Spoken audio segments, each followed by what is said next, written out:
or double. Hello everybody, and welcome back to the world of the Roadwarden. Last time, we got a little sidetracked. We were trying to find a place to sleep. But little did we know we were going to be greeted by a bunch of younglings, a bunch of little ones who wished to hear tales of our grandeur. And by Jove, we have many tales from the lands of the Stoutworthys.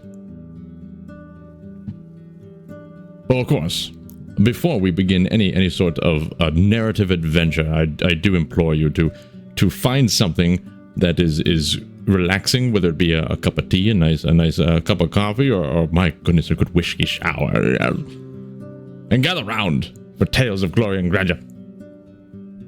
Let us begin. The children gather round and ask you for a minute for them. What? Okay, let's go back in time. Let us begin. The children gather around and ask you for a minute for them to gather their friends and siblings. After a bit of chaos, there's 20 of them! Don't they have, like, school to go to? Is it past their bedtime? Like, what time is it right now? It's 1 hour before dusk. Okay, when I was a kid, I don't know if anybody else had this thing. When I was a kid, there was a unspoken rule. When the street lights go out, or no, when the street lights come on, you get your ass home. Because if the street lights come on and you don't get home within like 5 minutes, oh my god, there's no Nintendo for the whole weekend, I'm telling you.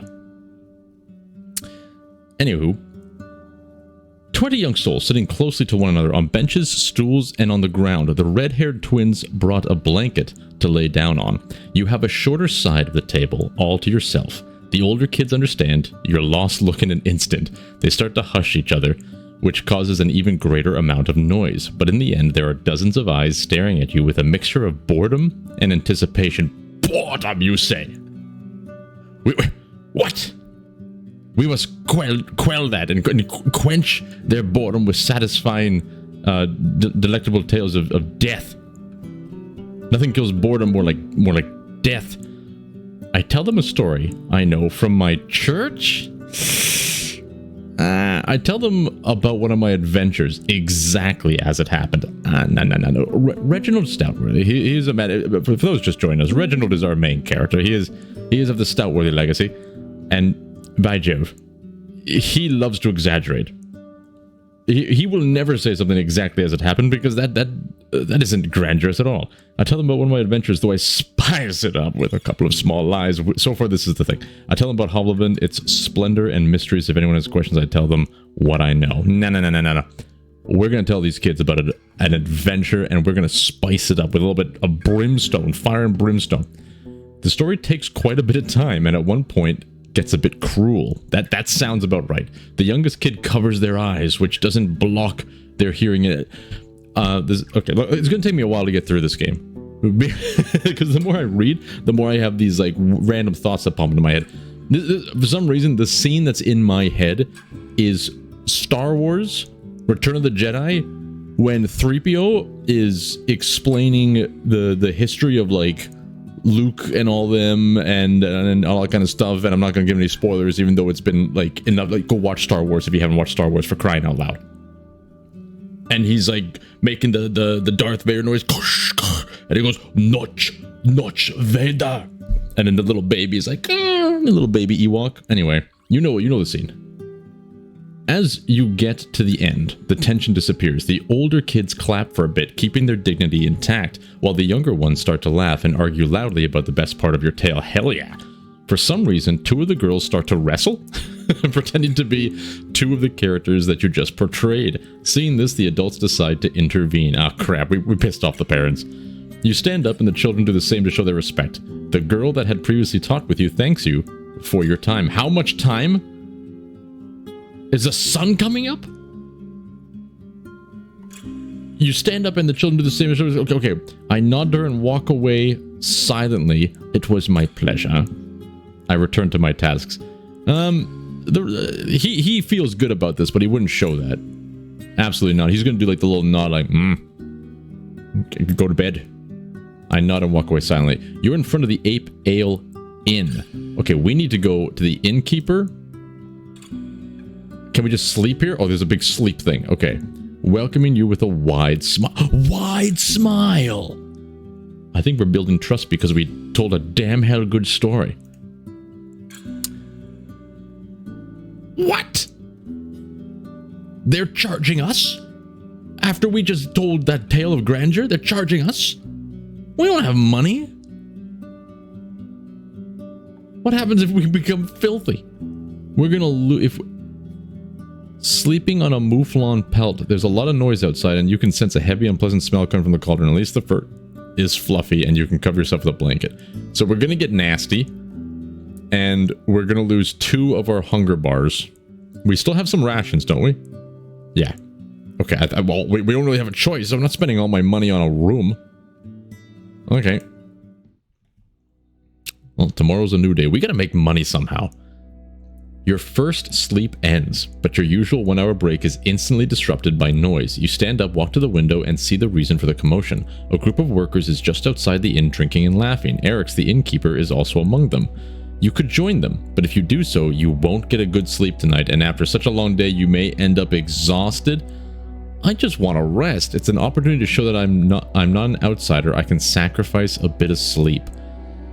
Okay, if I remember correctly, the last time we played this, I am highly speculative of this village. There's too much happiness. It feels very culty in some way, with like the mother taking care of everybody, and they have the freaking blood tree that we licked, and it gave us some kind of like itchy infection.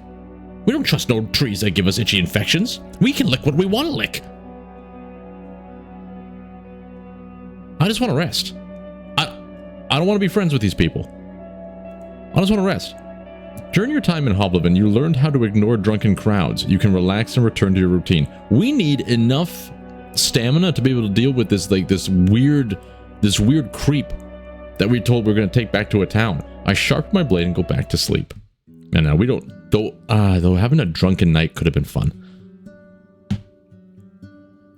If you are at an inn in the morning, you can spend the entire day on resting. So we can just have a day go by if we want to. Interesting. It's warm here, but the mouflon skill allows you back to rest a bit. You wake up a couple times during the night. The smell of the cooked stew fuels your hunger, and the staff returns to the room once every hour or so to stir the pot. You wake up early, but leave the building to check up on Gordon and give it water. Give it? Gordon is not an it. Gordon is a member of this household. Well, okay. I guess he's not in this story. From the creek, the innkeeper is sitting near the door from time to time, carrying out another bowl with either stew or gruel. Thias is nowhere to be seen. The trader's not around. I sit at the table and wait for him. Look, we don't need to do any trading. We don't need to wait for anybody. I think I'm taking this story, just to be clear, I'm taking this story and this game in a much more serious, it's okay, serious to an extent, a serious fashion where I want to really play to the character and not just try and like play to see all the most interesting things that the game has to offer. I'm probably going to replay this multiple times on my own time, I can see. But that I'm going to try and stick to it. And right now we have a job to do. We don't want to waste time looking around here. We only got 40 days. And I still don't know how ruthless this game can be. We leave the square. You're wandering through the village. A gray-haired muscular guard. Just let us go! Muscular guard is trying to hammer out the dents in a rusty helmet. An old fisher is walking nearby, pointing at a tiny sparkling fish he's just caught. Oh, it's just flavor test. That's wonderful. I offer my services to the guards. A gray-haired muscular guard is trying to hammer out the dents in her rusty helmet. This could be an opportunity. You know, this is something that we would have skill in, like maintenance of equipment. I think this is an okay one. I offer my services to the guards. A search for herbs. Oh. You'll join a group of guards and druids in their search for useful herbs, ready to carry the elders on your palfrey to safety if needed. This task will take you about half a day and may get dangerous. No. We have a strange man waiting for us. Travel. Can I just say travel? Oh, let's go. Okay, we got to return to the ruins. Pick up our boy. And we wanted to take him here because they do not like him in this village. So I think if we walk into the village with him, they're going to be pissed. Let's head to the ruins. All right, we've returned. The village remains dead. I hope we don't have that stomachache anymore. The river would be a decent spot for a fish trap. Wait a minute. Whoa, wait a minute. There's fishing? I consider washing myself in the river. Yeah, we don't want to be too stinky when we meet this guy. The soap we have. Okay, wash my shell. Oh, double. I put on my clothes. I returned to the scavenger's camp. That's where we want to go. But maybe we want to explore a little bit first. No. Maybe on the way back. Let's go to the scavenger's camp, get the job done, then on the way back, we can keep exploring this village a little bit more. I don't want to explore, take damage, and then... yeah. I still don't know what's going to happen here. Let's go to the scavenger's camp.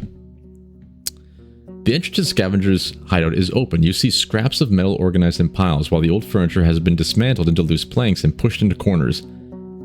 I forget the voice I gave for this guy. Give me a second. All right, we're back. We're going to give it a shot. Aye, roadster. The man looks tired and his beard is sticky, but he smiles at you. If you're ready, I'll start packing the tent. If you don't want to wait, start putting the iron on your mount. It'll be quicker. Just say the word and we can leave. This village makes me sick. I just gotta like vent to this guy. He's my only friend at this point. Like we don't need to leave right now. Look, I gotta talk about something. Well, this village sucks. This village makes me sick. Aye, me too. In the guts and in the thinker. Gets easier with time, if you're patient. Must be there. The smell of death. Death in the ape and piss. He pats his stomach while laughing. I brought you some food. No, we already gave him enough food. We're going to Pelt to the north. Time to head to Pelt to the north. The scavenger keeps asking you to watch out for beasts and wraps the sharper scraps of iron in his cape. Folding the tent and putting it on the horse takes a while, and neither of you can sit down on the large pile of sacks and bundles. There's a long walk ahead of you, but for Gordon, it won't be much of a burden. Once you clear the room, you walk away. At first, you hear only the birds and horseshoes. Then the man starts to whisper. Faster, eh? The apes are looking at us. You don't see any proof of that. Is he insane? Nothing we can do about it. I lead us to the southern gate. You move forward, slowed down by having to secure the bundles on Gordon's back and carry your own bags. After half an hour, the man asks for a break. Even though you shared your food with him, he's not fully recovered from days of hunger. But the farther away you get from the ruins, the more cheerful and talkative he gets, mostly speaking about what he needs to buy and how much he hated the damn place. Then, the beasts show up. I prepare my axe! Griffins? I was expecting, like, I don't know, hedgehogs or something? Griffins. A loud bunch of griffins blocks the road near a pond. For you, their colorful furs and feathers don't look much different than the pack you faced in the valley days ago. There's still some distance between you and them, but it could be crossed in less than a minute. I'm pretty sure the ones we faced in the valley days ago, we just, like, stood there and waited for them to leave. We're not really proven fighters. There may be 20 beasts in sight, and this time they pay you much more attention. They spread their wings and start to screech, making some making a few leaps forward. Your mount is too overloaded for you to turn away and get out of their range. It's better to hold our ground, groans the scavenger, preparing his crossbow and dagger. What is a dagger gonna do against 20 freaking griffins? Are we dead? True. Let's stay on the defensive, but keep an eye on the horse. Quite the opposite. We should charge at them, yelling and swinging our weapons. Let's startle them. So far, that's what a Stoutworthy would do. Let's focus on killing one of them as quickly as we can, you see? Maybe the others will flee. I turn towards the man. Well, what's your plan? I think, in a true Stoutworthy fashion, he would go in guns blazing. He would not show any fear. He would not bend the knee to beasts of burden. I guess they're not really beasts of burden. Our Gordon's a beast of burden. He wouldn't bend the knee to Gordon either. We're gonna go and swing it. We're gonna startle them and scare off half the pack. He hesitates. Then purses his lips at you through his beard. Fine. Yeah, the roadster here. Okay, we need to... We got food, right? We got no penalties. We should take a break.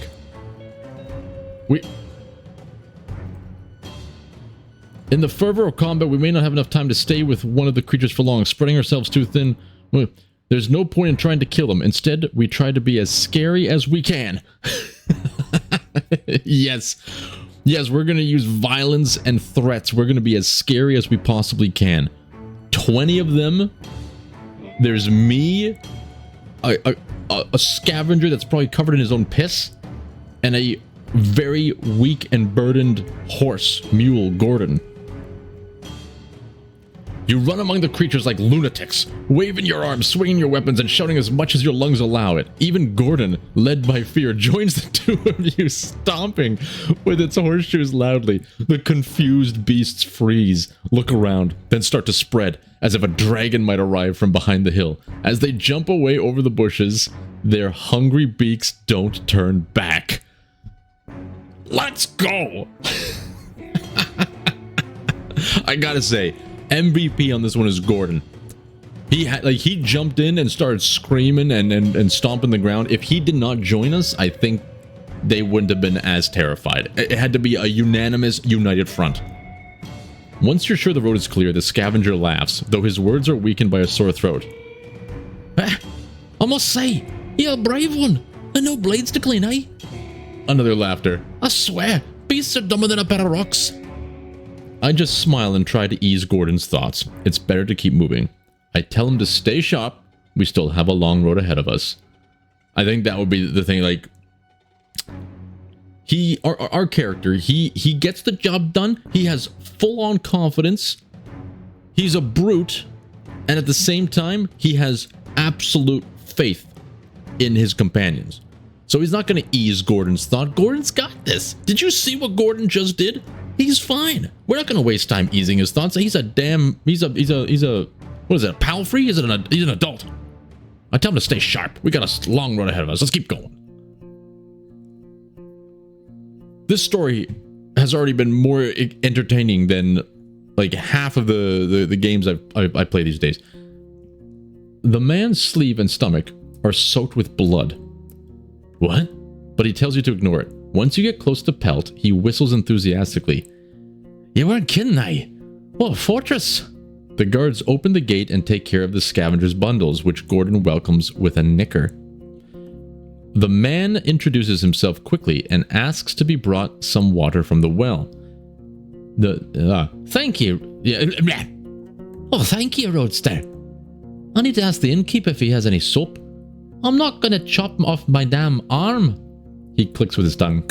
But like I told you, if you want some coin, you have to come back tomorrow when my pouch gets heavier, but I can and would prefer to give you the potion that repels ape men instead. It's useful, but not as much in the south as it is here, in the woods. I don't think we're going to take the jar. I'm pretty sure that's his own piss. From the looks of this guy and what we've dealt with so far, I'm pretty sure that this is nothing. It's not going to help the ape man against the ape man at all. However, he did seem to be concealed from the ape men. We desperately need money. We have like two gold, I think. But we gotta waste a whole day coming back. Well, we're gonna be here tomorrow or later. Don't leave before you pay me. Don't worry. If anything, I could always leave them to the innkeep. I'll be here for at least a couple days. You'll find me around after all my recent camping. I'm going to spend a few hours kissing this nice strong wall. He starts to laugh and walks away, waving goodbye. That's awesome. We don't even need to clean ourselves. Can we... Let's go to the inn? Oh, he's right here. Does he got anything for us? The innkeeper is leading the counter, dividing a small pile of dragon bones. The scavenger is nearby, talking quietly. That's really cool how it's giving you this context because you just did this quest, and we know the scavenger is selling the iron scraps to the innkeeper, and so it's showing that interaction is happening behind the scenes. I think that's a lot of work to do those little details. Again, this game is very impressive. I highly recommend checking it out if you haven't already. Let's go to the innkeeper. So you again, need anything? I didn't explain a bit about Glaucia's band. Okay, I'm on it. We can't talk to him about the conversation we've already had, I guess. Show me your wares. I feel like we should buy some more rations while we're able to. You can buy more tomorrow, because it seems like every day you can only buy a certain amount. This is 3 food, and I think at the other place it was more expensive. So that's important to do, I feel. Do you have anything you'd like to buy? Nah, he doesn't want any of our stuff. Any rumors? I don't like to talk about people who ain't nearby. Show me first that you're someone worth changing for. Okay. Let's take a look at the main hall, talk to the scavenger. Hi, Roadster. You need anything? It's not, I'm not gonna bother with that. I want to learn more about the pit. Tell me about your travels. You must understand you're a Roadster. People ask you for help. They don't think you'll steal from them when they're in bed. He pats his bag. It's not the same when you're a drifter. They don't ask me to stay, to marry their kids, or to help them with the harvest. They just ask if I plan to pay for the room or buy stuff. You talk for quite some time, though it's difficult to uncover the details hidden in his tale. He claims he and his pack bird came here by boat, about which he refuses to speak. He landed just next to Gale Rocks, a large fishing village near the northern shore. People there were irritable and unwilling to idly chat with him, but opened their mouths after he helped them at the smokehouse. On sunny days, the locals hunt on the shore, and when it gets dark, they hide behind the walls gutting the fish. And when the weather goes to shit, they boil water for sand and put the fish in it, then hop on the barrels. Though I don't know how. They don't have many trees around. Then they sell the meat to the villages and you know, places. He clears his throat. For crops. I think we need to make a note. It sounds like if we want these guys to trust us, we gotta help them at the smokehouse. Journal. Journal. Notes. New note.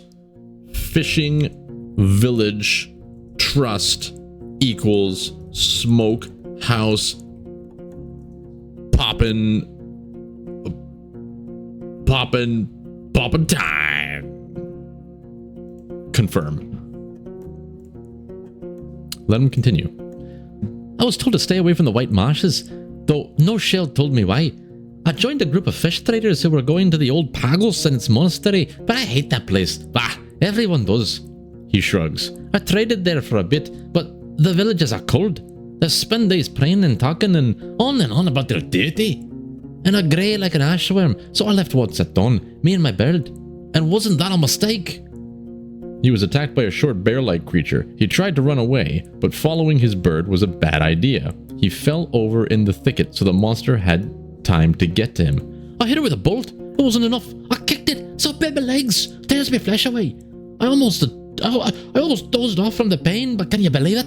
That lazy bird came back and charged it with his beak. His dagger was enough to get through the surprised animal's belly. It ran away. Well, how did you survive with such deep wounds? The bird was patient and let me lean on it. My ballista scared Griffs away, and we got to the Howler's Dell. That's where I found the elders. They agreed to heal me, but only for coin, and told me it's an exception. After a few questions, you're sure that by the elders he means the local druids, held by the villagers in great esteem. They didn't want to talk with me for a whole lot. Said I'm impudent. His tone is filled with mockery. You hear that? I spent time with Tyas. At least she wasn't so boring. You asked him about her, and he's more than happy to answer. She's the mayor, so to speak. Once you get there, she'll make sure to see you. You'll know it's her. She's short, and her blonde hair is straight and long. She wears dresses and rouges her cheeks, like a merchant. He pointed the scar on his own face, which doesn't help your imagination. She's not scary at all. At least as long as you don't ask her about wealth. Tell her a joke or two, drink some mead, or play dice. Her laugh is something else. Okay, this could have been Good to know, because I'm pretty sure we asked her about wealth. And we did not drink some mead. We did play some gambling games, though. So why did you leave, Howell, stand alone? It wasn't smart to move to the ruins all by yourself. Ah, it's my trade. I shouldn't tell, and I won't. You already know all that you need to. All right. Goodbye. Goodbye. We need to progress. We don't need to go to the well. The armor, I think, has nothing for us yet. Can't do anything there. Okay, let's travel. All right. Where are we going to go next? I kind of want to go and explore this village a little bit more. I think this is... we're kind of getting spread out. It would be fun to go in this direction just to take a peek, but I think we should try and finish what we've started over here. Clear this area out so we know everything about the ruins. And then we can mosey on over to do the other quests in the north. I think it was... I gotta look at the journal log again. Let's go here. The ruins. Oh, a nice sip of coffee time. That's delectable. The village remains dead. The broken gate in the north will lead you to the village. I go somewhere else. Okay, so we need to go to the northeast and the south. Oh, we need to do the southwest, southeast. Let's start with the southwest. Clear this part up over here. The buildings, some of which have collapsed, are made of wood, now charred and rotten. You spot claw marks on the walls, especially close to the doors and window frames. They could belong to a dragonling or a large wolf, larger than the gray ones, or a corpse eater. Too many options to make a guess. Yet no beast remains in sight. You find the remains of clothes, furniture, odds and ends. Only one object seems to be of use. A basket-like fish trap made of vines and willow branches. If a large fish swims into it, it won't be able to get out on its own. Are we talking about a fish trap? It's quite large, but I can fit it on my freaking saddle. We got a fish trap, let's go! I want to set up a fish trap on the bank. Let's do that.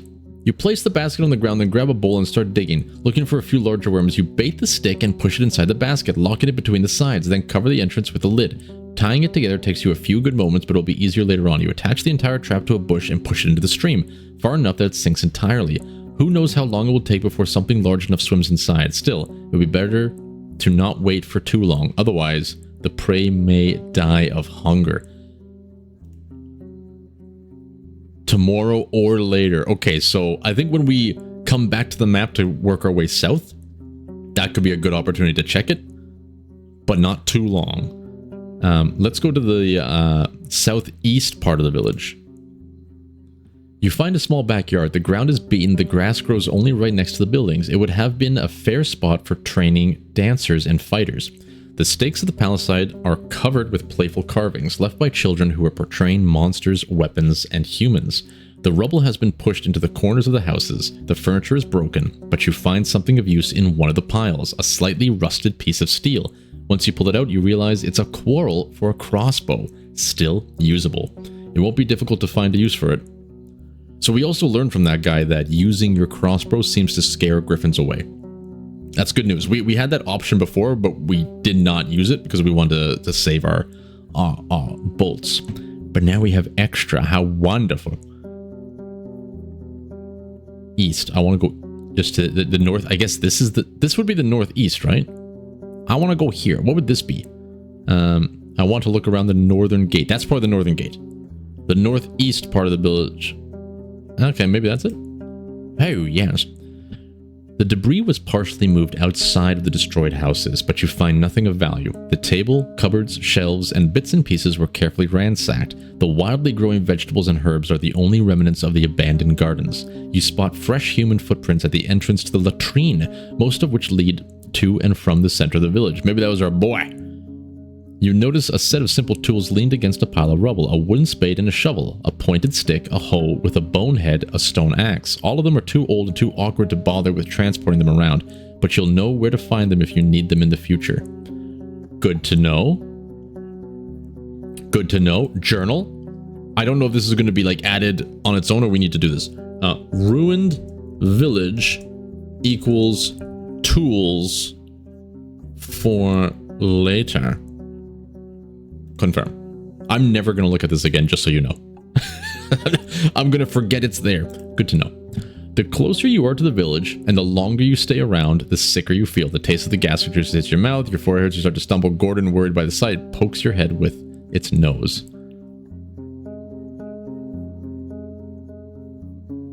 I think last time it took a lot longer. We only have one more thing. I'm going to remain strong and push through the illness.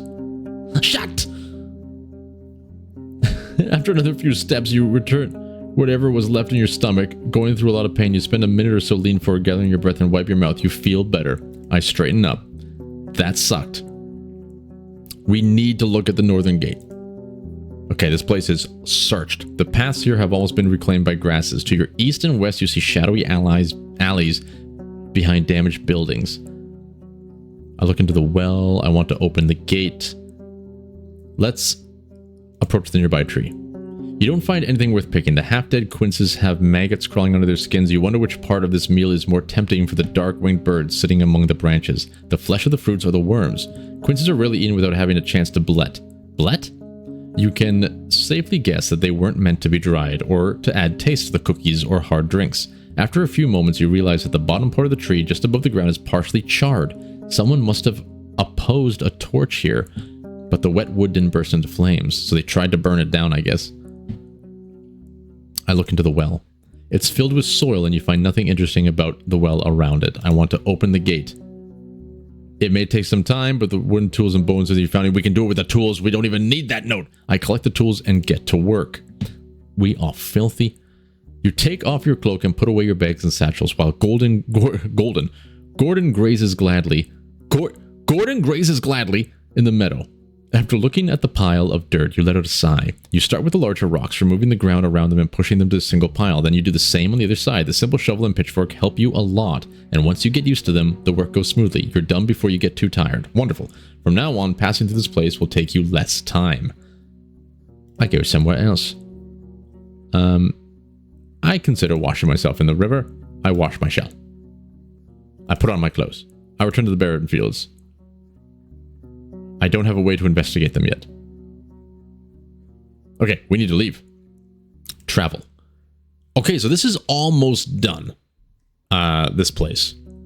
It has a well and a fish. I guess that lets us know that we can fish there, so that's wonderful. Oh, I'm very curious about the south. What do we have to do? Hold on, let me take a look at our journal right now. Quests. Holy shit. We've done nothing. What about the... Oh, we gotta return there tomorrow. Explore the peninsula. So we're just exploring everywhere. Gather wealth. We need to get money. Find the Roadwarden. We need to find him. And he was banished from Howlersdale. Right. Okay. And he bought a sickle to cut through thickets. So if we can find a place that has thickets, we might know that he may have been traveling in that direction. People from the creeks, a hunting village of the farm, have some issues with maintaining their roads. Okay. I have to wait a day.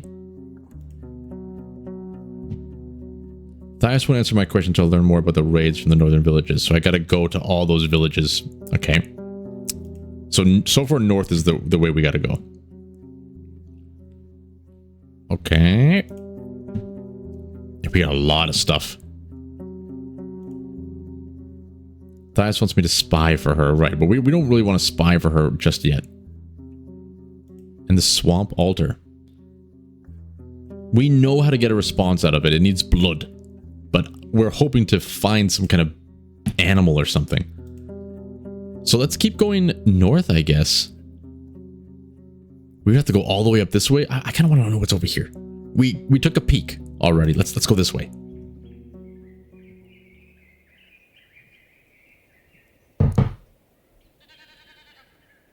I'm so tired I'd have to work slowly. I don't own any potion that could help me. The plants get denser with every day. This sounds like the thicket, maybe. It should be done in 2 hours or so, and we have 4 hours before dusk. So this day may have been a little bit wasted, but we're low on food. Let's inventory. Can we eat a ration right now? Yeah,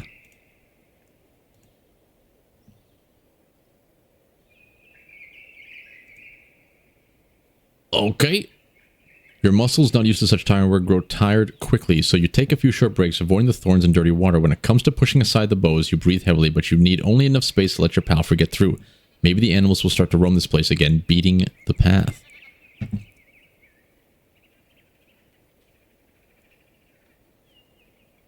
Let's eat another ration. We don't want to have any penalties to our strength. You smell. You reach a convenient mountain pass with crags smoothed out by centuries of rain and wind. The sun warms up both the vegetation and the beaten road. The only beasts you spot are loud rooks glance at you from the rocks and branches. Clearing the rock slide would take hours of work and a large group of people, while forcing Gordon to climb up and down could break its legs. We're definitely not going to do any of that. I dismount and look around. You climb up the rocks, having plenty of spots to rest your hands. Most of them won't even move an inch. As you get closer to the small dead tree, you notice something odd among the stones. Pieces of old fabric completely covered with mold. Most likely the remains of a tunic. Okay, so we know that there could be a body buried. This was like a landslide that probably killed a bunch of people on the mountain pass. Fascinating. Seek shelter. Oh shit, we gotta actually seek shelter. Let's head back. The mountain pass leads to the sea, blocked by an earthquake. Okay, let's go back to town.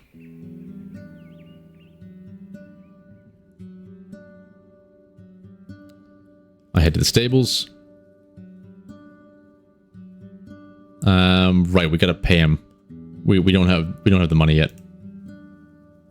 I fill the drop with water from the creek and make sure he is comfortable. Alright.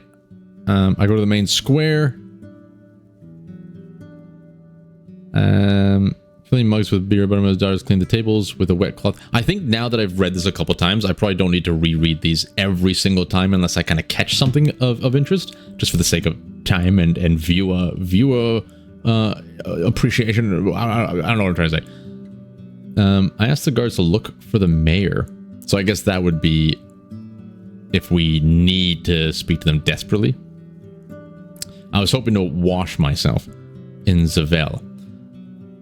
Approached Eric's the innkeeper. Eric's approached the counter, welcomed me with a wide smile. I need a few rations.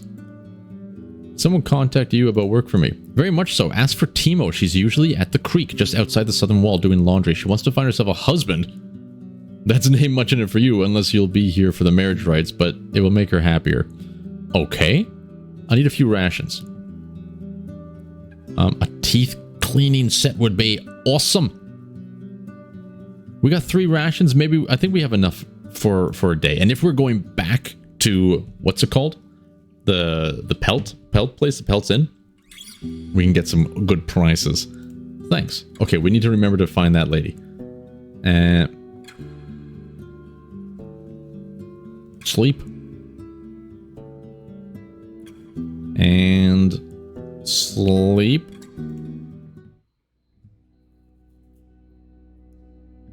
Like most people, you wake in the middle of almost every night, but your second sleep comes. You spend an hour or two taking care of your belongings, shell and soul. Some people spend this time with their friends, families, or lovers, but your routine is different. You don't have to take care of essential tasks. If you don't have to take care of essential tasks. I stretch my muscles and work out a bit. I spend some time outside, observing the stars and listening to the wild creatures. It's the best time to pray and think about my dreams. I just stay where I am, trying to ease my soul and focus on my breathing. I feel anxious during this time. Spend some time outside, observing the stars and listening to the wild creatures. It's warm here, but the moveland skin allows your back to rest a bit. You wake up a couple times during the night. The smell of the cooked stew fuels your hunger, and the staff returns to the room once every hour or so to stir the pot. You wake up early, but leave the building to check up on Gordon and give it water from the creek. The innkeeper is sitting near the door from time to time, carrying out another bowl of stew or gruel. Thais is still nowhere to be seen. The trader is not around. I don't want to sit at a table and wait for him. I don't think we need to trade anything right now. I look for Timo, the wash woman. But I want to wash myself beforehand. Let's go to the main square. Oh, that's where we just were. Okay. There is no well in the main square. We look for Timo. Matchmaker, matchmaker, matchmaker. Before you reach the gate, you find 3 washwomen who are walking down the path, chatting loudly. The wet hair on their arms and legs shines, contrasting the mud on their feet. Some of them wear soaked shirts. All have their heads wrapped in kerchiefs. You know from the city how hard and sometimes dangerous their job can get. You glance over their laundry baskets filled with clothes and buckets of urine. Ugh. Once they notice you, one of them puts her things next to a fence and tells the others to go ahead without her. Her companions giggle, but loyally leave the two of you alone. I was hoping to speak with a vagar, a traveler. She starts and looks away. Whenever she speaks, she's both very direct and distracted, struggling to explain her plans. After a brief conversation, you try to sum it all up. So you seek a man who'd agree to take part in the marriage rites of your druids. She nods energetically, but then freezes. She's tanned from work, but her face is young and smooth. And since her hair is hidden, her bright hazel eyes keep drawing your attention. Nay, just any man, she interrupts you angrily. Someone who stays in the sun and works hard. For us and our kids. You ask if she has any children already, and after another minute of her awkward explanations, you take a guess that she doesn't. You ask if it would make a difference for her to move to a different village. We live good lives here, safe and plentiful. I'd rather stay, but I could leave with a safe convoy. See you soon.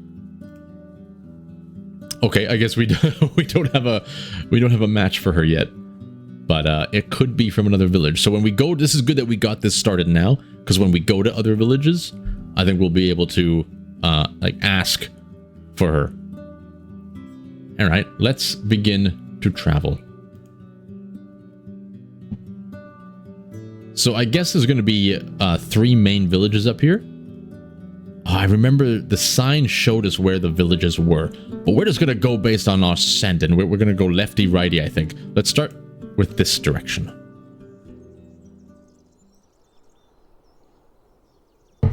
You cross a clean, shallow, yet wide creek that runs south, then follow the uphill path squeezed between the hills and the lush forest.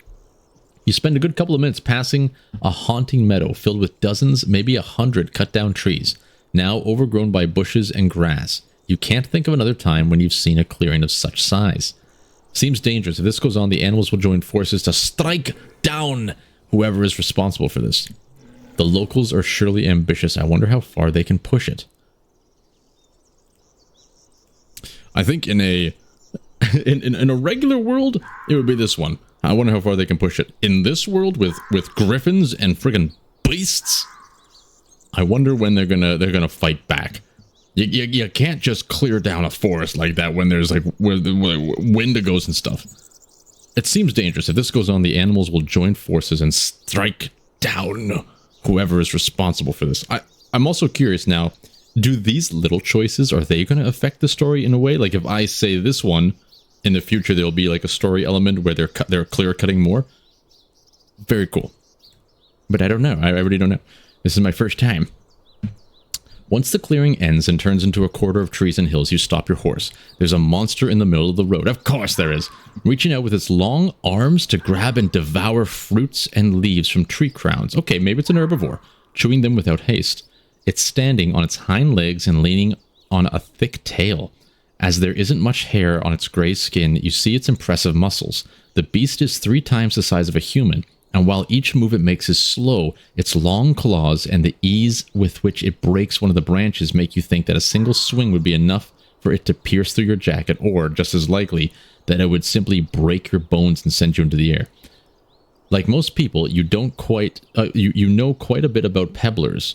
Once they get used to an unfenced farm or forest garden, getting rid of them can be a huge issue. There aren't many blades able to cut through their thick skin and bones, and a single mistake may put them into a furious charge, encouraging them to look for human dwellings, which they can tear down and revenge. So this guy, he's territorial. And if we start to try and disturb him, it could cause repercussions. The beast doesn't give you as much as a glance, but also doesn't move away. The best you can hope for is that it's going to walk away on its own, maybe tomorrow, or maybe later. Facing it in a fight would end up badly. I return to the crossroads. Okay, so that's the story's way of saying, not yet, young Padawan.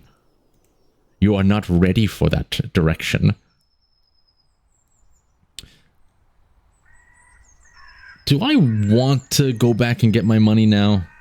I was going to want to explore like one direction, then kind of come back, get the money.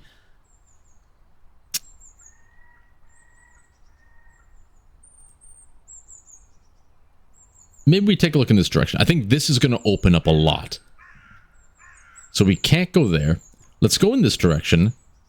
And then we can come back to town. Maybe go and get our goods. And check on our fish. I think the fish is going to take more than a day. The corridor of leaves and gray rocks leads you to a gate, large enough for a wagon held together by a wooden bar. The planks and rocks are covered with claw marks left by various monsters, but they weren't able to damage the wall as much as the passage of time and the piercing rains. A large man covered in shadows is observing you from the roofed tower. His voice is hoarse, distrustful. You lost? I don't know ya, mug. Be friendly. I introduce myself. Good time to get to know each other. Playful. Better remember this mug friend is going to stay around for a while. Distance. I'm Stoutworthy, the new Roadwarden, and you're the gatekeeper, I assume. Intimidating. I'm a Roadwarden. Let me ride through. I'll only ask once. I'm not looking for trouble. Okay, I think we would either be the playful one or the distance one at this point, because he hasn't wronged us yet. A large man covered. You're lost. I don't know your mug. I think we start off being distant. We don't want to be too open with people. I'm Stoutworthy, the new Roadwarden, and you're the gatekeeper, I assume. Well, yeah, just on duty and armed, so you know. He lifts a loaded crossbow and sticks it out of the shadows. But I'm no enemy of yours. He leaves the tower. He's wearing a black gambeson so ragged it can't be fastened anymore. It tells a story of claws, thorns, and improvised repairs. The hole in the man's hemp pants reveals a scraped knee. It's hard to tell his age, though his exhausted, sleepy eyes, a short, unkempt beard, and a bandage horizontally covering his ears and the spot that used to be his nose. There's clotted blood in his brown hair and mud on his clothes and brown neck. Despite all this, he's of a huge shell with wide shoulders and thick legs. He straightens up. So, Warden, you new to the job? New here, but I know what I'm doing. No past would prepare you for this shit place. Nights are all a piss and blood. Just before sunrise, a bird tried to pluck my eye. There's a gate here. He kicks a brick with his heel. It's older than me. All there. He points behind him with his weapon. Wilds and beasts. My tribe built this place to keep them away from us and us from them. He scratches the bandage on his cheek. Name's Quintus, from old Bagels. You been there? Not yet. So you don't know. Where's west from here, behind the crossroads? It's... But it's been touched by the sickness. We used to send one soul here every morning and escort them back before nightfall. But some days ago, no one came for me. I'll spend a night here, sneaking wolf shits. Sneaking wolf shits? Oh, I thought he was sneaking wolf shit, like, into the camp and stuff. Sneaking wolf shits almost got me. He picks up an almost empty water skin from behind a parapet and takes a sip. I went home by myself, only to learn about the sick. I've been here ever since. What do you know about the plague? Not much. It kills. That's all there is to know. My tribe's smart. Blocking the gate. The right gave me strength. Shouldn't you look for a real shelter? He trembles, his eyes widen. Someone has got to stay at the gate. The villagers in the east don't know about the illness. They might try crossing the woods, hit the closed gate while fleeing some wolves and stuff. He rubs his dirty neck. And I also can't leave the gate open. It's like a dam for monsters. If all I can do is choose the way I die, well, this is it. With my duty fulfilled. He seems to be like a upstanding citizen. You could at least spend the nighttime in one of the villages. I'm surprised you survived this long. I think that could be kind of rude. You could spend the nighttime in a village. He adjusts his jacket by shaking his shoulders, making the buckles jingles. I'm not a beggar, and the villages in the north won't help me for more than a day or two. I've got no dragon bones, just this little ibex. He pats his crossbow. Old Pagos is by itself. We don't look for kind folk. He thinks for a moment. I'll just wait. I'll get back home once the plague's done, or before the winter. You look at his disfigured face. Like, this guy's lost his freaking nose. He's either mad or dumb. He may be a bit too proud, but knows more about the locals than I do. I think that's it. This guy, he knows his stuff. He glances at Gordon. He understand, I'm sure. Wardens are souls of duty. About this gate. Here. See? He points at the long twisted rope that hangs from an iron hook. Now I could climb down and remove the beam on the other side. You'll take down yours. You need at least 3 hours to get through the woods. He touches his stomach and takes a deep breath. But I need you to give me off first. What do you want? I'm hungry. Bring me some rations, maybe. Dried meat, apples, nuts, maybe. He sizes you up. 6 meals. Then I'll help you with the gate. 6 freaking meals? We only got 3, and that's taking all our money to get 3. How the heck are we going to get 6 meals? You bastard. How about I pay you instead, but whatever you like, buy whatever you like in the village. We don't got the money either. Man, we got nothing. Don't you have time to hunt? Yeah, don't you have time to hunt? Damn. But I gotta stay near the gate. I can't keep people waiting while I track the deer. Weren't you listening? He touches the bandages on his face. And if I die, well, there'll be no keeper left. I'll go with you. I take the trophies. You get meat for roasting. Ooh. Oh. I like the idea of this. We get trophies, we can sell them. He gets meat. This sounds like a great trade. I'll go with you. I take the trophies, you get the meat for roasting. But those goblins and trolls, they can smell the burning fat. Roasting is the opposite of what I should do. Alright, well, how about you shoot birds with your crossbow? I'm not much of a shot, really. He scratches his right arm. I'd rather save my arrows, roll them beasts and stuff. I can get you some quarrels. They'll fix your problems for longer. How many quarrels do we have? We got 4 shots. These seem like they're going to be like get out of jail free cards. Forage for some nuts and berries. I eat berries and sorrel every day, but this isn't real food. And I've got to fight off all the snakes and badgers. Nuts are nowhere around. Too many squirrels, rats, and boars. He licks his lips at the very thought. Now I found some acorns, but I had never roasted them before. They may make me sick. I can get you some quarrels. His eyes widen, but then his lips form an annoyed grimace. He spits on the ground and sighs.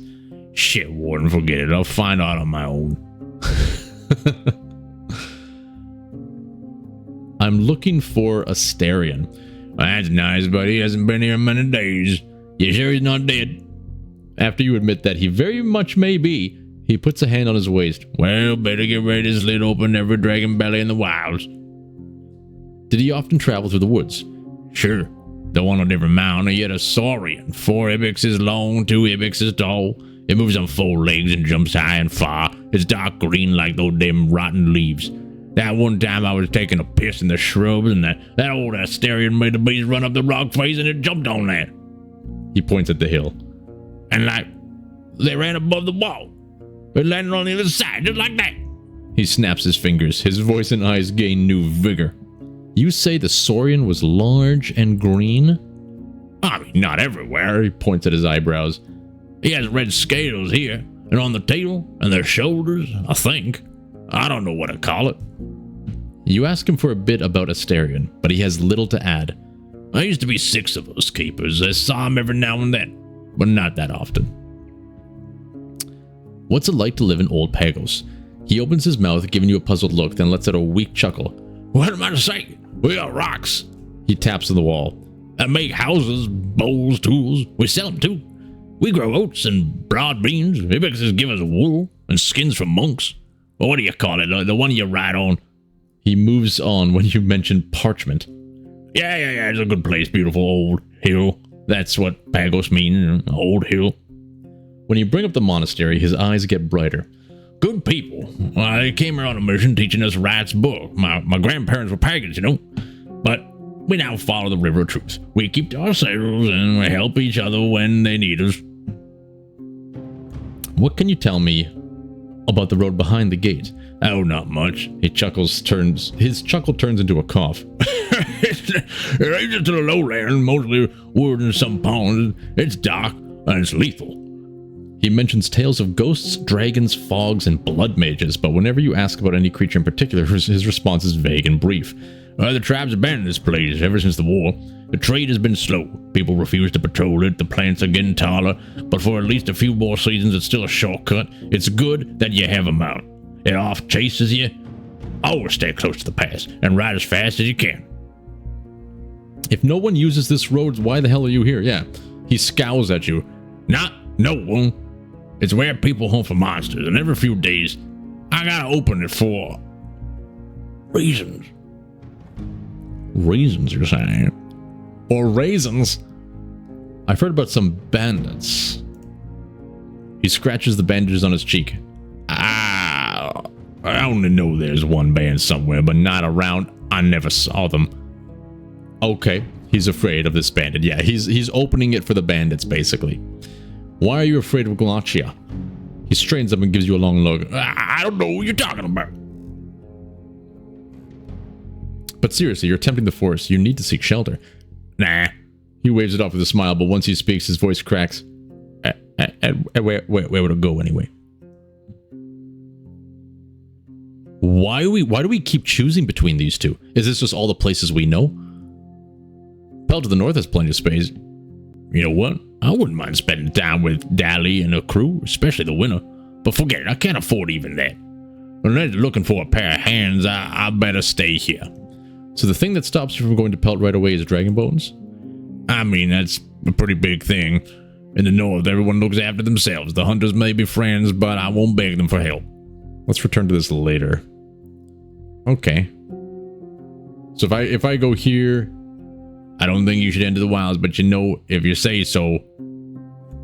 Okay, we don't need to get him the food anymore. We've bored him to death somehow and made him just agree to open the gate. Maybe another time. We're not going there yet. I'm scared about your duty. Let's return to this later. All right, we're traveling. We have the gate. How much time do we have left in the day? We still got lots of time. You know what? Maybe we do start searching down here. I don't want to go too... I think this is going to lead to a lot of places, right? We're blocked off on 2 roads. We have the east still and the south. Maybe we at least start. We can probably get to another location in a day. Then the next day, return, report on things. Head down, get our fish, get our money, and start searching in the south. Let's do it. Some parts of the road lead uphill, some downhill. The forests are lush, but not too dark. The few foraging deer and boars keep their distance, and the birds are disinterested in your presence, singing cheerfully and preening their feathers. Sounds of an ongoing hunt reach you from the east, but none of the nearby creatures seem bothered. Once you get further north, the colorful meadow reveals tall hills on the other side of the stream, but the road leads through a valley. There's a gentle plume of smoke coming from one of the mountains in the west. It doesn't look like a place on fire. Maybe there's a settlement in the mountains. That's the smokehouses! That's going to be the old fishing village, maybe. In the mountains? That doesn't make any sense. Here, it's time for a coffee break, everybody. Cheers. Cheers. A little bit of lubrication for the throat cords. The road leads to a gentle creek, filled with the buzzing of flies and mosquitoes and gnats, and I appreciate the ambient sound effects of the flies in my ear. You don't spot any critters among the tall meadows, tree branches, or rocky slopes. Seeing the shapeless dark vortex of wings, Gordon snorts. How rude, Gordon! You're currently on the southern bank. I look for a different route. I ride forward with a blazing torch. It will take some time, but I'll wrap myself up in every piece of clothing I own. I don't care. I just hurry Gordon. There's no critters or anything. The shapeless dark... So it's just full of flies and stuff like that. I feel like riding with a torch is going to be the smartest thing to do here. I ride forward. Do we even have a torch?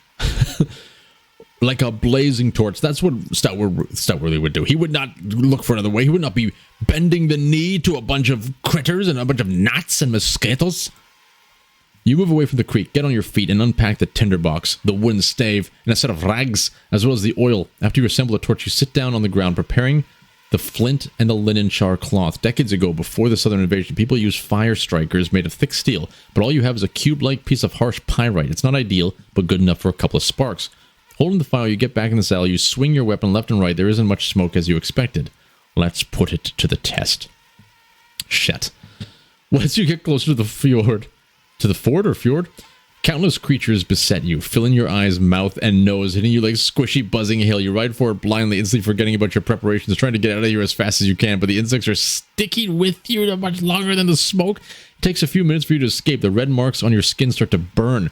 You get down to put out the torch by rubbing it against the beaten track. Gordon swishes his tail angrily as it gives you a reproachful look, pinning his ears back to his head. Unless you find an easier way to protect yourself, the insects will keep slowing you down. Well, that didn't help much.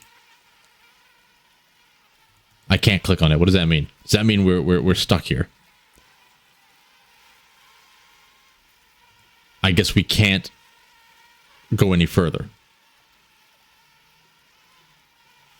Interesting. So we can't go in any of these directions. So the game wants us to keep exploring in this region first, unless we just decide to go through the gate. Huh. I wonder if we can return to the Howler's Den and talk to people about this issue. Or wait. It says I can move, but it's going to slow us down.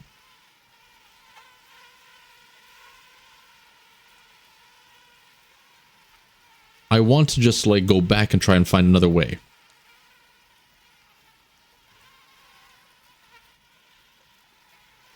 Is there a way to just look for another way around? I guess not. You're on the verge of death and it affects your appearance. We need to heal. I think we need to get our money and, like, do a proper sleep.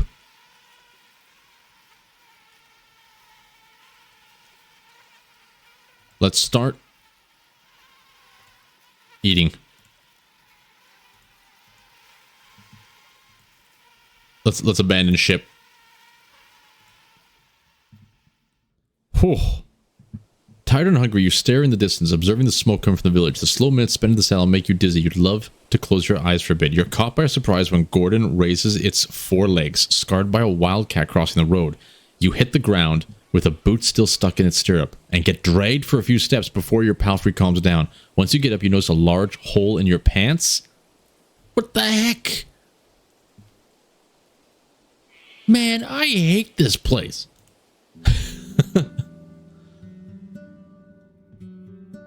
You ride through the open gate, then carefully dismount. Some of the locals greet you politely, but they keep their distance. After you notice your own smell and the dirt on your clothes, you no longer wonder why. I head to the stables. I'm broke. I only got... How many dragon bones do I have now? I have 1. I'm broke. My mount needs only some hay, water, and peace. The druids won't steal me. Timo's still looking for a match. I'm too tired to offer my services. I think I got to start, like, helping the guards to get money as well.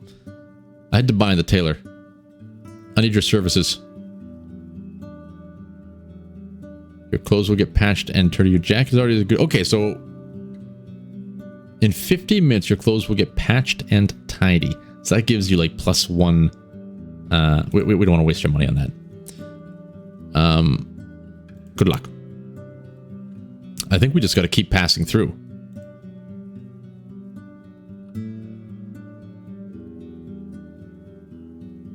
Yeah, I think we just keep moving. Let's head down.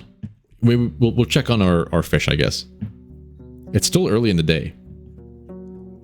Let's check the fish trap. Unfortunately, it's still empty. Okay, let's wash ourselves. Wash our shell. Put on my clothes. Travel. The Pelt in the north. Alright, buddy, where's our money? I approach the guards. Ooh! The guards greet you with polite nods and a casual hello. When the guard in yellow armor gets closer to you with a smile, the brown boar follows her step. What brings you to us? Oh, I met Quintus, the one who trained with your team. He may need your help. I have some questions about this place. I have a job for your crew. There are some goblins in the nearby ruins that pose a danger. Oh, look at all this stuff. Okay. We can do something here. I met Quintus, the one who trained with your team. He may need your help.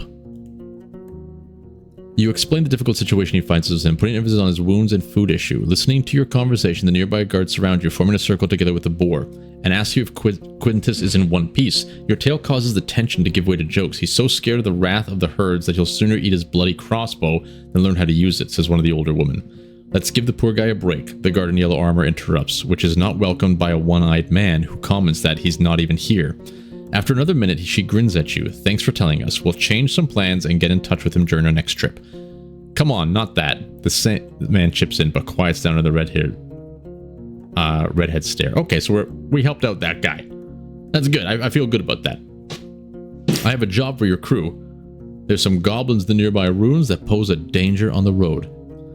As long as it involves someone paying for it, I'm ready to listen. What do you know about the pack? Without interruptions, you tell as much as you can. Getting rid of them will do the trick, sure, but as long as those buildings ain't razed to the ground, new beasts will move in sooner or later.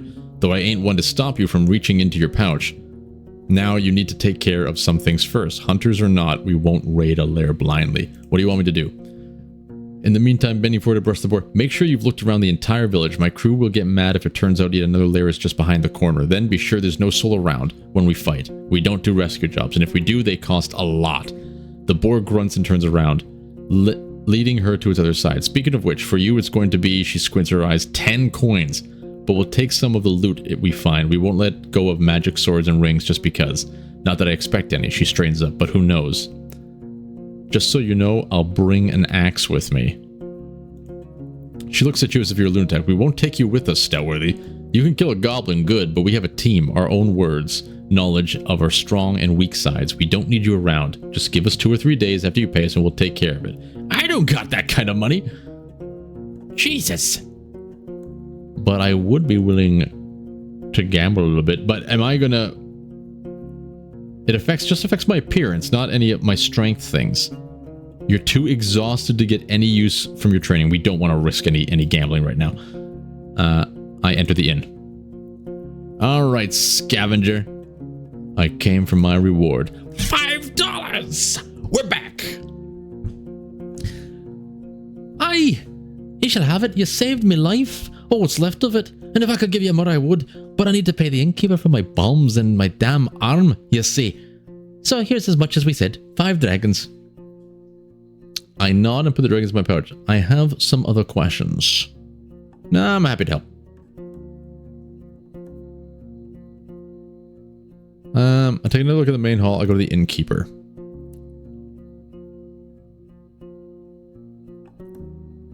There's this gatekeeper, Quintus. He looks at a mug listening to your tale. So what do you expect me to do with him once he's here? He can handle some easy tasks. Ask him to be on the lookout for the beasts and travelers. He's a brave, strong soul. He could assist your hunters on the trips. I think this is probably what he's suited for. if the people said he doesn't even know how to fire the crossbow, that's not good. The hunters can do this and much more, and they don't drink as much. He glances at the stairs and rubs his arm gently, but I guess they won't refuse some loser hours. I guess they won't be, you know, they'll be happy to get some extra hours that aren't loser hours. Bring him here. I offer him gruel and a corner to sleep, but I won't pay him until he proves himself. Okay? That's awesome. We're doing good deeds. Do I have anything you'd like to buy? No. You still don't want that twig, that piece of flesh tree. Show me your wares. We have $6 freaking dollars. We always got to get those rations. Can I sleep here? Please just give me a room to sleep in.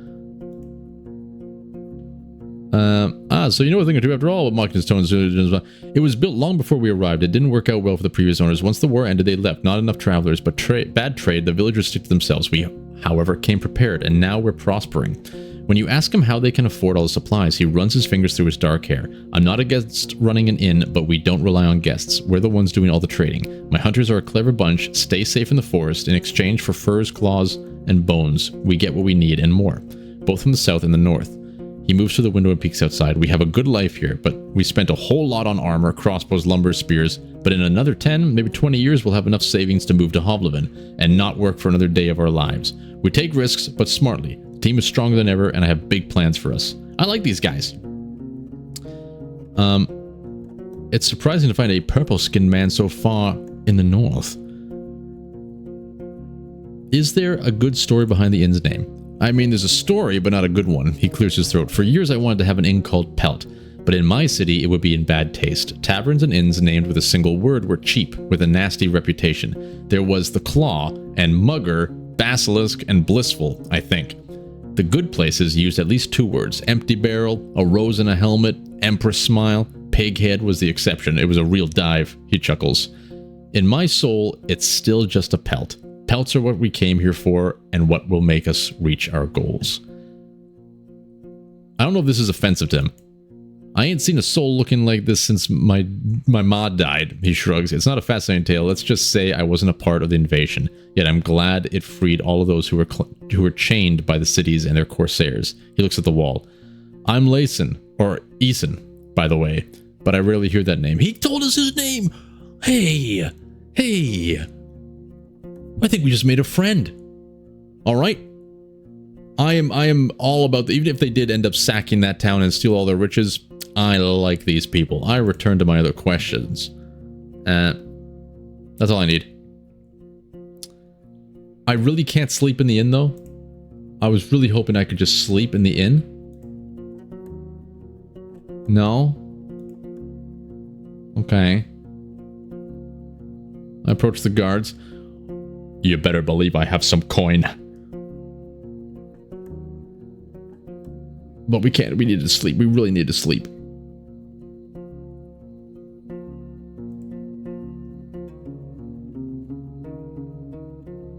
Okay. What can I find north from here? Only sometimes they move to the Howler's Dale, but only to trade. They're fine with buying more than they need since they take their wares to the coast. She takes a long breath, twirling her hair and gathering her thoughts. You know what? I've never seen a beach, and I've been living here for how many? More than 10 years now. She giggles. The only part of the sea I've seen was from Old Pagos, which is placed on a hill. I've never put a toe in salt water. She looks toward another huntress who confirms that her experience is the same. But Old Pagos is a good place. As long as you don't mock their order and act nice, they'll also be kind. Boss says they're too serious for him to stand them, but at least they don't bite without a reason. That's an unusual tower. I'd expect it to be closer to the gate. And shorter. Like in Hoblivin? Fair. But it ain't here to protect the gate. This stronghold was built long before we moved in, and not to fight off humans. The tower is meant to be used by those who observe the deep forest. We look out for fires, dragons, and any winged creatures that are looking to roost on the roof. Baldy, she nods towards a man who indeed is completely bald, has a great eye, and sees well even in darkness.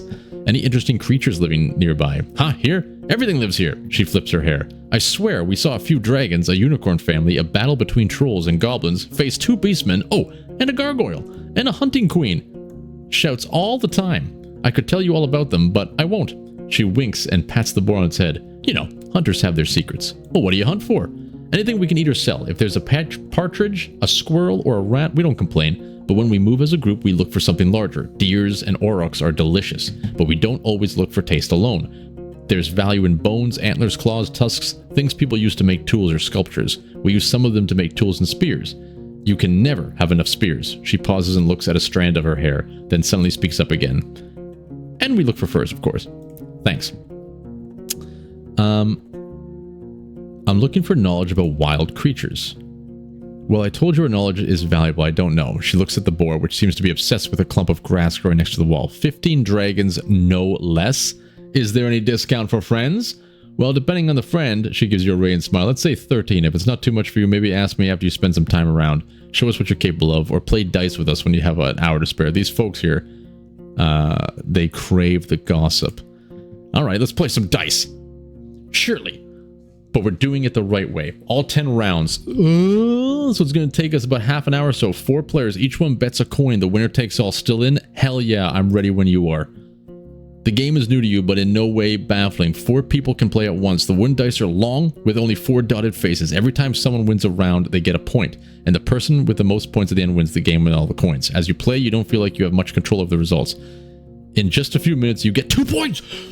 Which are now represented by smooth pebbles. You don't really know how you got them. Either you don't get the strategy, or it's just pure luck. Let's see how freaking lucky I am. There's only, oh, there's 10 rounds. Oh, shit. I'm telling you, they're screwing us. Time goes by, filled with light-hearted jokes and chit-chat. Your score is second best. Nice one, you hear from the man with the fancily braided beard who reaches to pick up your dragon bone. As the table and chairs are carried back to the building, the guard in yellow armor looks at you with a smile. We already played today. I think they're probably stealing money, but this is helping, for sure. Like, I don't see it as money wasted. Anything yet? Damn you. Can we learn more? Oh, she giggles to cover her confusion. Are you asking me out? I kind of like this girl. She brushes away her hair from the forehead. The tangled chaos all over her scalp cares not for her efforts. I'm Dally. Would that be Dally or Dalit? Half my life ago, I was living on crops, but I bet I've shot down more monsters than you've broken eggs. Are you much of a fighter? Many more eyes turn towards you. Oh. I don't fight when I don't have to. Hard to say. I'd rather have friendly blades on my side. If you live as a traveler, you face enemies. Not really an option. I fight to protect others. That's my job. There's something pleasing in triumph. Oh. Oh, he is... Reginald Stoutworthy is a very, very proud man of his grandeur and glory. So he would find something pleasing in triumph. He would also possibly do this one. He does not fight to protect others. There's something pleasing in triumph. He's breaking his shell. This band of merry men, well, and women, they have cracked his hard exterior. He is opening up his friendliness and is leaking important information that he finds pleasure in triumph. The guards look at each other, then get back to their own affairs. Deli speaks slowly, weighing her words. I feel like it burns out, that rapture. When you practice the same steps, the same strikes for years and years, when you go on your 50th hunt, the blood turns dim, the screams get muffled. Probably what the large cats feel when they hunt. They ain't ferocious, just efficient.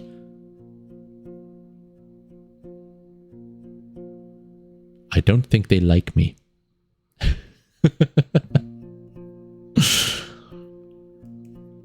All right. I think this is a good time to stop. We got a lot accomplished today. We traveled all over the place. We saved our scavenger friend. We got some money, and then we lost some money. And we fell off our horse. We met a lot of colorful characters. And I think in the next one, we're probably going to go check on the fish again, if we can, and explore to the south before we head back up and talk to old Quintus and tell him the good news. Until then, though, enjoy whatever it is you enjoy doing. Thank you for sharing this time with me, and I will talk to you all later. Now get out of here!